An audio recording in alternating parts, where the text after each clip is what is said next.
حضرت جابر رضی اللہ تعالیٰ عنہ فرماتے ہیں کہ رسول کریم صلی اللہ علیہ وآلہ وسلم نے ارشاد فرمایا، اللہ اکبر۔ دیکھیے، کہیں کہا گیا کالا کالا نبی صلی اللہ علیہ وسلم، کہا گیا کالا کالا رسول اللہ صلی اللہ علیہ وسلم، کہیں کہا گیا کالا کالا ابو القاسم صلی اللہ علیہ وسلم۔ کیسے رنگ ہیں۔ حضرت عائشہ بھی روایت کرتی ہیں حضور کی حدیث، تو کبھی نہیں کہتی کہ کالا کالا زوجی، میرے شوہر نے کہا، وہ بھی کہتے ہیں کالا کالا رسول اللہ، میرے رسول نے کہا۔ حضرت عباس روایت کرتے ہیں تو کبھی نہیں کہتے کہ میرے بھتیجے نے کہا، وہ بھی کہتے ہیں کالا کالا رسول اللہ صلی اللہ علیہ وسلم۔ اللہ اکبر۔ حضرت علی روایت کرتے ہیں، حضرت علی حضور کے بھائی لگتے ہیں نا، تو کبھی نہیں کہتے کالا کالا اخی، میرے بھائی نے کہا، وہ بھی کہتے ہیں کالا کالا رسول اللہ صلی اللہ علیہ وسلم۔ اللہ اکبر۔ یار رسول کا رشتہ کتنا بڑا رشتہ ہے۔ تو کوئی نہیں کہتا میرے شوہر نے کہا ہے، کوئی نہیں کہتا میرے بھتیجے نے کہا ہے، کوئی نہیں کہتا کہ میرے بھائی نے کہا ہے، سارے کہتے ہیں میرے رسول نے کہا ہے۔ تو یار یہ کتنا بڑا رشتہ ہے، کتنا عظیم رشتہ ہے، تو اس رشتے کے ساتھ فخر ہوتا ہے، ناز ہوتا ہے۔ اللہ اکبر۔ تو یہ کیا کہتے ہیں؟ کالا ابو القاسم، اب یہ کہتے ہیں کالا کالا رسول اللہ صلی اللہ علیہ وسلم۔ رسول کریم صلی اللہ علیہ وسلم نے ارشاد فرمایا، اُرِدَتْ عَلَيَّ النَّارُ، میرے اوپر جہنم کو پیش کیا گیا، میں نے جہنم کا ملاحظہ کیا، تو میں نے وہاں ایک عورت کو دیکھا، اس کی ایک بلی تھی، اس بلی کی وجہ سے اس کو میں نے عذاب میں مبتلا دیکھا۔ کیسے بلی کی وجہ سے اس کو عذاب دیا جا رہا تھا؟ اس نے بلی کو باندھا ہوا تھا، قید کیا ہوا تھا، نہ تو اس کو وہ کوئی دودھ دیتی تھی، کوئی اس کو کھانے کے لیے چیز دیتی تھی، اور نہ ہی اس کو چھوڑتی تھی کہ وہ زمین کے کیڑے مکوڑے کھا کے اپنے پیٹ کی آگ بجھا سکے، یہاں تک کہ وہ بلی بھوک کی وجہ سے مر گئی۔ رسول اللہ فرماتے ہیں بلی کی اس مالکہ کو میں نے جہنم کی آگ میں جلستے ہوئے دیکھا۔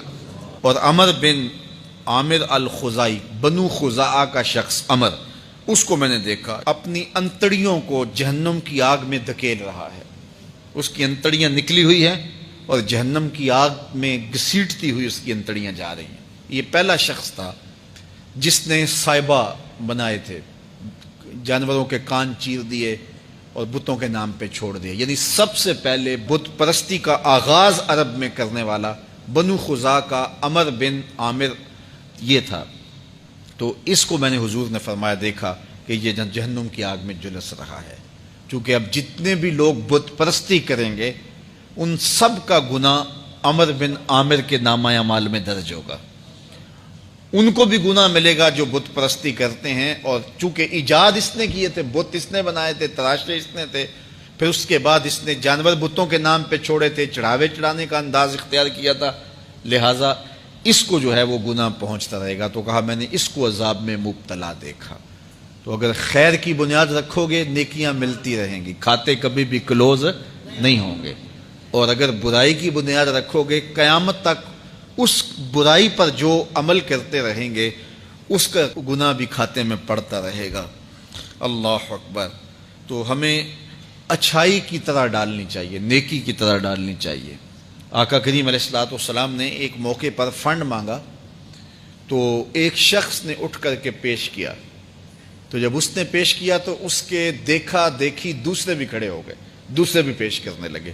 بعض کا سارے خاموش ہوتے ہیں، کوئی ہمت نہیں کرتا، تو ایک کھڑا ہوا تو اس کو دیکھ کے دوسرے بھی کھڑے ہو گئے۔ تب حضور نے فرمایا تھا من سنّا فی الاسلام سنتن حسنۃ فلہ اجرھا، جس نے اسلام میں کوئی اچھا طریقہ رائج کیا اس کو اس کا اجر ملے گا، اور پھر اس کی دیکھا دیکھی جس نے بھی کوئی اچھا کام کیا اس کا اجر بھی اس کے اجر کی کمی کے بغیر اس کے کھاتے میں بھی داخل ہوتا رہے۔ اس لیے نیک، اور میں کئی لوگوں کو جانتا ہوں کہ جو جمعۃ المبارک کے اجتماع میں، پیر کے اجتماع میں لوگوں کو لے کے آتے رہے، کسی وجہ سے وہ خود نہیں آتے لیکن جن کو لے کے آتے رہے وہ اب بھی آ رہے ہیں، تو وہ اگرچہ نہیں آ رہے اور کچھ فوت بھی ہو گئے ہیں، تو جو جن کو لے کر آئے ان کے کھاتے کا ثواب ان کے نامہ اعمال کے کھاتے میں بھی درج ہوتا رہے گا۔ تو اس لیے اچھائی کی طرح ڈالو، نیکی کی طرح ڈالو، اچھائی کی طرف جاؤ۔